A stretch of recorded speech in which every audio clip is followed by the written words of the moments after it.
Hello and welcome to Madam Speaker by Hilma's Network, the podcast taking a deep dive with our female candidates in the upcoming federal election. And today I'm joined by the Liberal candidate for the seat of Parramatta, Katie Mullens. Katie, so great to have you in the studio. Thanks for having me, Charlotte. I'm really excited. It's my first podcast. Yay! Yes. So when were you endorsed as the candidate by the party? I was officially endorsed in November. Yeah. And then because we have the Christmas period and Australia Day, there's a time when people aren't in the mood to hear about politics. So that's what we call soft campaigning time. But then it's been a pretty long slog since. I mean, you've been pretty much out in the field for, 8 months or so now, really? That's right. Yes. And I'm working on the campaign every single day, be it at the train stations, or door knocking, meeting people, lots of different community events. So what does that look like? Because you're still working. How do you do that juggle? How hard is that? It's been extremely difficult and busy, but it's a labour of love. I'm very excited and privileged to be the Liberal candidate for Parramatta. But trying to juggle work and campaigning is tough at times. I've had to back away from work a little bit now as the campaign's gaining momentum. So... Well, good on you. Thank you. So what do you do? What is your job at the moment? I'm a lawyer. I work in a small law firm in North Parramatta. I've been a lawyer, this month, August 2024, for 17 years. 17 Absolutely. years. Well, congrats. Thank That's a good you. milestone. I must admit that out of every profession, law, like the legal services, is one that intimidates me the most because I just feel like I'm so out of my depth with it. What do you do? What area are you specializing in and what does your kind of day-to-day look like? Okay. I work in general practice, which means I work in a whole range of areas of law.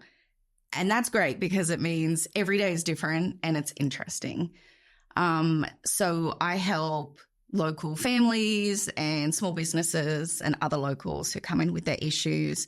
I help them with family law matters, buying and selling properties, helping them when they're being ripped off by someone. And I'm seeing increasingly having to help people who are struggling to pay their debts as well. Of course. So that would give you actually a really good insight then, for now your campaign, for knowing, what people are struggling with, what their issues are. That's right. So I am a local and I'm aware of a lot of the struggles because I face the same issues as a Parramatta local. But then you've got that extra depth. Absolutely. I speak to people from all different walks of life who come in with issues and I try and help them where I can. Yeah. I'm really interested in standing up for justice and fairness and fighting for that. And I'm lucky because being a lawyer lets me do that every day. And so you've got long-held ties to Parramatta, to Western Sydney, but you weren't actually born there. Where were you born? I was born in Katoomba in the Blue Mountains. And then shortly thereafter, my family moved up to the country, to a small town no one's ever heard of, but I feel like I get competitive with this. I think I noticed that you go to Crescent Head a lot. Yes. So I thought you might know. You might have heard of Bellbrook. No. Okay. I could lie and say yes. I'm tempted So to. it's about probably an hour and a half from Crescent Head. South? Inland. Ah. So it's inland from the mid-north coast. It's further in than Taree. A little bit more north than Kempsey. that. Yes, Kempsey, I'm yes, thinking west of. of Kempsey. Yeah, okay. I went to high school in Kempsey. Okay. Bellbrook is a small town. About 200 people live there. Okay, well, I don't feel as bad for not knowing that then. It's 200 yeah. people. That's right. And what was it like? What was it like growing up there? It's beautiful. The scenery is beautiful. It's the Upper Macleay, so it's on the Macleay River and just stunning scenic views. It is a little isolating. Yeah, for sure. It's almost an hour's drive to the nearest high school, hospital, grocery store. So that distance, It's massive. it is massive.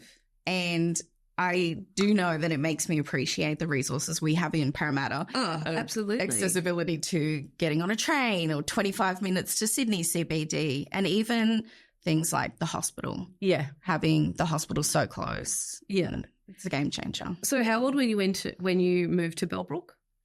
I was 7 when I moved to Bellbrook. Okay. And have you got siblings? I've got a younger brother. Yeah, okay. And he lives in Brisbane. And what were your family doing out there? Was it like agricultural kind of stuff or? That was the plan. Yeah. Trying to be a farmer is tough. Yeah, it is. And so mum and dad did end up having to get regular jobs, and we had more of a hobby farm in a way. So we sold strawberries for a period of time and herbs for a period of time. We had pet cows. That sounds like my dream. It's a lot of hard work. Yeah. It does sound like a dream, but the reality of it is a lot of hard work. Yeah. And if you run out of something, you can't just pop to the shops to go get it. Everything has to be planned out. Yeah, and really organised. And so then from there, you then went to high school in Kempsey. I went to high school in Kempsey. And what was that like? It was great. Yeah. I always wanted to live somewhere bigger. Yeah. One of the things about living in regional or country area is you can find there's less opportunities. Yeah. I think with the internet, I'm showing my age here, but with the advances with the internet, we're more connected, and that gap is less now than it was when I was growing up. Yeah. So I get that. I was growing up in the 90s. Yes. And as was I. We didn't have access to reliable internet. Yeah. But yeah, it is interesting, and you don't have the insight into each other's lives. Like now we do. Like, you could easily look at what, life was like in Kempsey and what life is like in Sydney. But back then kind of you didn't have that. I don't know. I guess there's like so much comparison that happens now because we have so much online. Yeah. And accessibility to information about what's the best university to go to. Yeah. Even online learning is available now in a way that it never was back then. Well, I'm glad you brought up education, because from Kempsey you came down to university in Sydney, and you went to University Western Sydney. I went to Western Sydney University in Parramatta. Yeah. It used to be University of Western Sydney when I went there. UWS. Okay. Now it's Western Sydney University. Because as I was saying it, I was like, hold on. Which way is it? But yes. So tell me a little bit. Obviously, that university has become such an institution for Western Sydney. What was it like going there? It was amazing moving to Parramatta. I moved to Parramatta not knowing anyone who lived here, and basically just decided to build my life here. So, were you scared about that move? Like, that's a big move to go from, uni to go to high school, from high school in Kempsey to move to Western Sydney not knowing anyone. I think that when you're young, you're chomping at the bit. Absolutely. Yeah. You look back and you think, well, that was really brave. Yeah. It didn't feel brave at the time. It just, this is what I wanted to do. Yeah. And so I moved to Parramatta, started studying law at Western Sydney University, and I had to pay my way through university. I waitressed in a small cafe in Westfields to support myself through university, which is a juggle. I know a lot of people also have to do that. That's actually – so you moved with no friends or family in Western Sydney, and then we were the Westfields in Parramatta. Mm-hmm. Yep. And then you're studying full-time? Yes. So, yeah, like that's a massive juggle, even to be able to pay. Where did you stay? I actually lived in Campbell Street, which is right across from Westfields. Mm-hmm. The first day I moved to Parramatta, I walked across the road and walked to the first cafe that was closest to my flat. Clever. Handed in my resume, and they asked me to do a trial that very day, and I started working there straight away. So you must have been busy, though, trying to pay your rent and pay your way through uni, study for uni, working. Yes, absolutely. It was a really busy time, and sometimes I look back and think, how did I fit all that in? Yeah. But I think that your university days are some of the best days of your life. They are. And you're young and you're resilient and you're hungry. So you meet great people when you're working in these different jobs as well. So last night I caught up with one of my friends who I waitressed with at Iconic. Fun. It's cool. It's really great, the connections you make that you maintain and continue. And so did you find it once you got to uni, did you find it easy to make friends and you found kind of your own little crew pretty quickly and you found your feet in Sydney pretty quickly? I think Parramatta is a pretty friendly place and you do make those connections, and we're 20 years later, I'm still friends with some of the same people that I met that first time that I moved to Parramatta. Yeah, which is so powerful to have those long-term friends as well who have known you since day dot. Are they pumped that you're running? Yes. So much. Everyone's really proud and excited for me. Yeah, and as they should be. So how long's that degree? Like, were you there for a few years? Yeah. Yeah. So then you decided, instead of moving back to, the Central Coast or Mid-North Coast, you decided to stay in Western Sydney. What was kind of the motivator behind that decision instead of moving elsewhere? I think that I'd already established myself in Parramatta, and by the time I finished my degree, that's where I considered was my home. Yeah. So I waitressed my way through most of my degree, and towards the end, I was fortunate enough to get a job as a legal secretary in a small local law firm. Yeah. And then when I graduated, my boss said, "Why don't you stay on as a solicitor?" And actually, that's where I still work today. Oh, you're still at the same place. I'm still at the same place. So I've worked in small businesses my whole life and continue to do so. So have you been with the same firm for 17 years? Yes. My goodness. That's like, you're a rarity, because most people these days change jobs every couple of years or so. But yeah, good on you. And you must love them. You must love the organisation. I think that when you're working for small businesses, you become like family. Mm-hmm. It's the same with the cafe that I worked in when I first moved to Parramatta. I still speak to them to this day. How long were you there for at the cafe? So it must have been 3 years. Yeah. Yeah, those it's like underestimated the power of those relationships you form at that like kind of very foundational point of your career.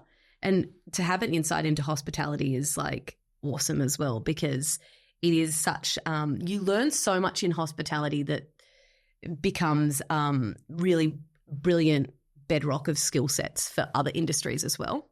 I think so. In hospitality, you're just talking to people every day, and you get to know the regulars and their coffee orders. It's very social, and I really enjoy chatting to a variety of different people and learning their life stories. And in Parramatta, we have this diverse range of people from all different countries, all different backgrounds, and it's actually fascinating to chat to people and learn how their paths have taken them to be in the same place that I'm in right now. Yeah. One of, I think, the best things about Parramatta, because I've spent quite a bit of time there myself,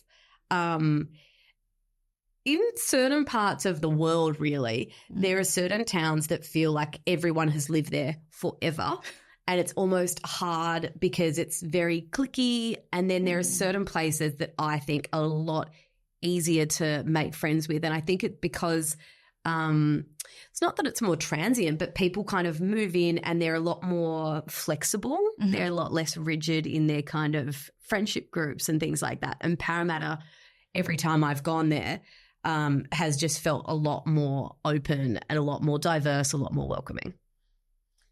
Yeah.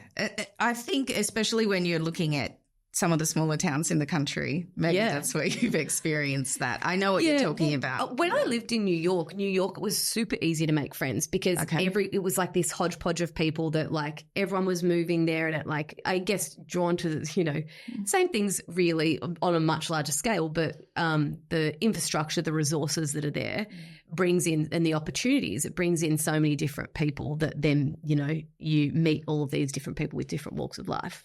I think that's actually, obviously New York's on a much bigger scale, but I think that's Parramatta. Definitely true of Parramatta. New York of Australia, you're hearing it more and more. Well, we're the second CBD, and look, anything you want to do, you can do in Parramatta. It's one of the reasons I love living there so much. Yeah, and I didn't realise until a couple of years ago, it's now the geographical centre of Sydney, isn't it? Yeah. Which is actually insane. And the amount of, resources that have gone into building the infrastructure there have been good too. So we had, Jeff Lee was a Liberal Party state member in Parramatta for more than a decade, and he helped so much infrastructure be brought into Parramatta. It's a completely different place than when I first moved there. And we have the Powerhouse Museum, which will be opening up next year.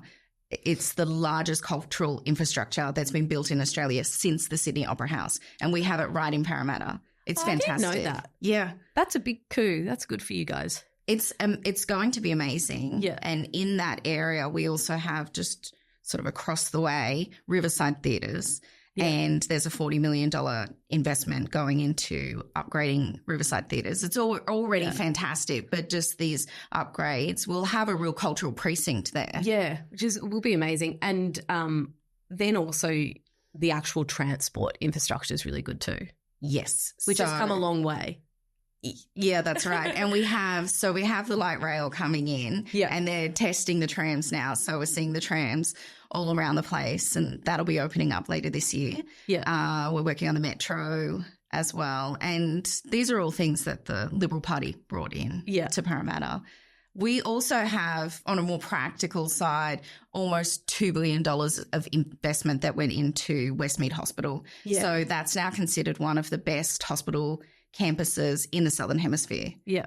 It's just fantastic to be so close to, and just to have access to these resources. At your fingertips, yeah. So say, you clearly love Parramatta. Say there's a person who's never been to Parramatta before, who is like, how to spend a day in Parramatta.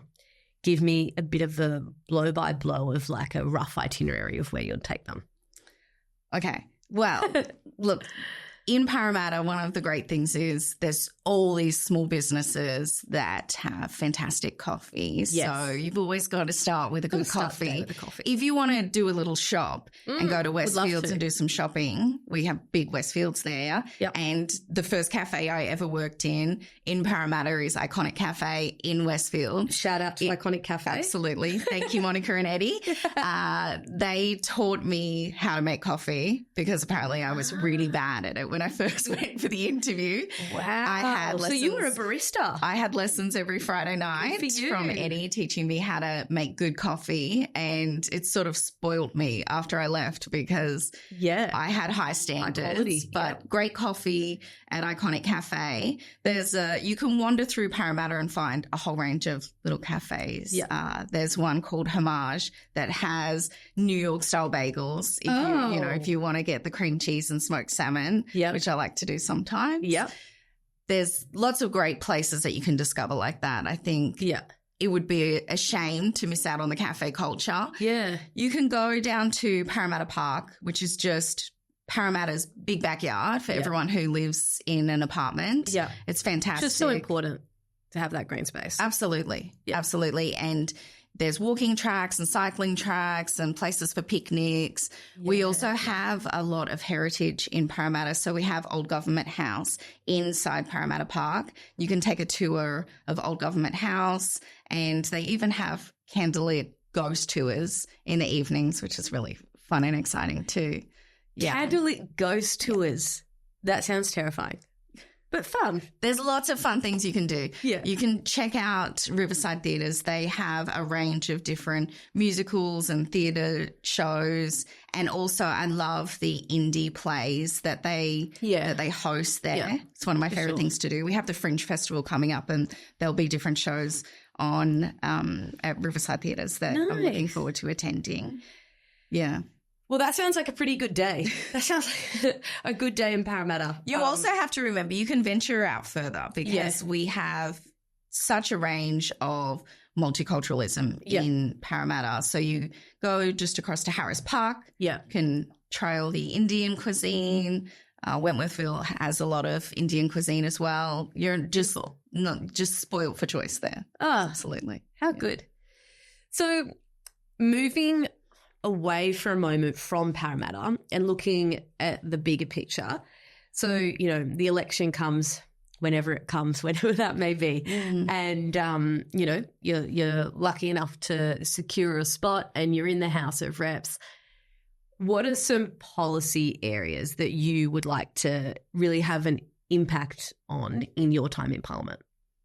So initially just looking at Parramatta, I'm already working with a lot of different community organisations who provide invaluable services to our local community and talking to them about ways that I could assist them if I were to win. Yeah.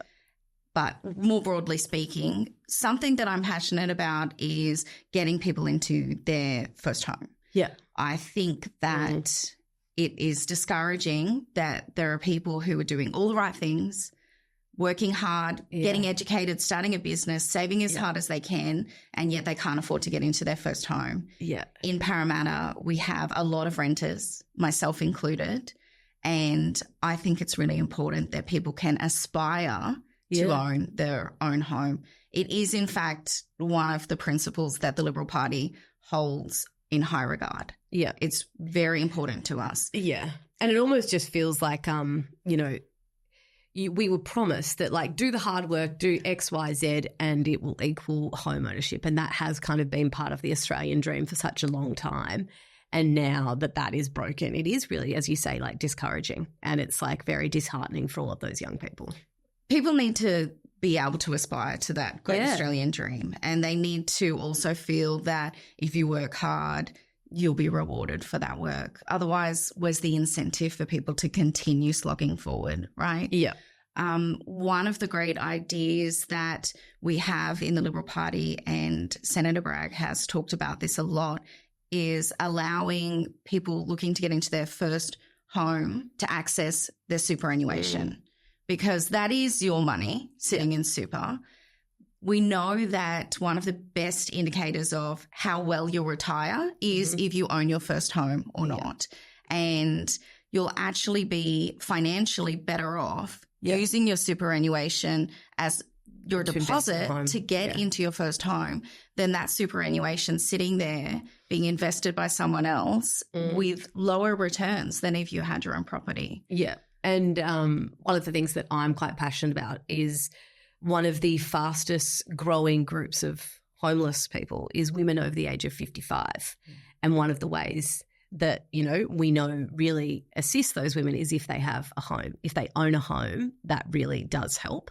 And so enabling them to access their super at a younger age so they can invest and help themselves, I think, is a really important thing too. Aside from housing, I know you're really passionate about mental health as well. Would that be one of the other policy areas that you would try and have an impact on in Parliament? Absolutely. And look, I think that the concerns with mental health are just exacerbated by people struggling under cost of living crisis and that feeling of hopelessness of not being able to ever afford a home of their own. And so addressing those issues obviously will help people in general anyway.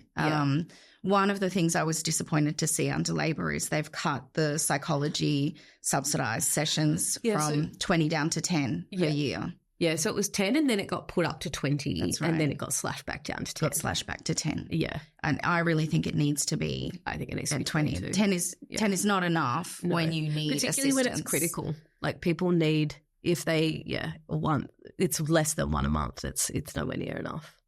No, and people also need to form a relationship with their psychologist, become comfortable in those sessions. So it can take some time. And it can also take some working to find the right counsellor or psychologist for you. Like you sometimes might waste 3 of those sessions because you need to have a connection and resonate with the person who, you're doing it with. So I think that, that's really hard.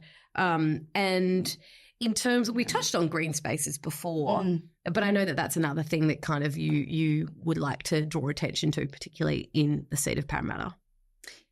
Look, it's so important, and interestingly, it does also stem back to mental health. Yes. Because having access to green spaces means you can get out in the fresh air, you can walk. It's good for your physical health, and also studies have shown for your mental health too. While we're building more units and more infrastructure, we need to be conscious that people also have access to green spaces for those reasons. Yeah, which is awesome. I wanted to know when it kind of first entered kind of the zeitgeist for you of thinking about politics and you thinking about going into Parliament. Is it something that, when you lived in Bellbrook and you're kind of on your hobby farm, was that something that was a consideration or did it come a bit later? I think I've always recognised that in politics you do have the capacity to make a difference for people. I never dreamed that I would have the opportunity to stand as the Liberal candidate for a seat like Parramatta, and I'm truly honoured to have this opportunity. I am a Parramatta local and I'm passionate about the area and the people, and I believe that we deserve true local representation from someone who's lived and worked there and understands what it's like to be a regular Parramatta citizen. Yeah. And so when I was able to put my hand up to run as the candidate, I thought it's an amazing opportunity, and I know how hard I will work for Parramatta. So I just said yes. Were your friends and family surprised when you were like, I think I'm going to have a stab at politics? Or were they like, no, this checks out? I've always tried to fight for justice and fairness for people, and so I think that they could see that was consistent with the way I've lived my life. Yeah, no, that does make sense. If you were to get into Parliament, what would be your dream portfolio? Look, at the moment, really, my focus is just being on the people of Parramatta. So I've been out speaking to people every day, and I really am just one step at a time fighting for this seat. We've never had a Liberal federal female member in Parramatta ever. Right. And I think no time like it would be a huge honour for that to be me. Obviously, with Hilma's network and what we're doing and trying to support women in politics, I wanted to know who a woman was that inspires you. Well, I think really right now those people who are inspiring me are quite personal in my life. Yeah. So I recently lost my nana, and she was born in Granville, which well, it just got cut out of the Parramatta electorate. Actually, it used to be part of the federal electorate, and she worked in Parramatta with her sisters. She was born around the cusp of the Great Depression, and so had to leave school when she was around 13 to work and support her family. But my whole life, she's been a huge inspiration to me, because no matter what life threw at her, she faced it with determination and sarcastic humour, and a great attitude. And she always said to me when things are tough, she's like, you just need to give yourself a little talking to. And she always said also, the Mullens women are strong. And so that has given me the grit and determination and strength I need to stand up in the face of some adversities that you face when you're running as the candidate. Love that. The Mullens women are strong. Beautiful. Well, Katie, thank you so much for coming on to Madam Speaker. Really, really appreciate it, and wishing you all the best of luck for the upcoming election. Thank you so much for having me, and I hope that we can sit down and have another chat again. Yes, hopefully the member of Parramatta by then. I hope so too. Thank you, Charlotte.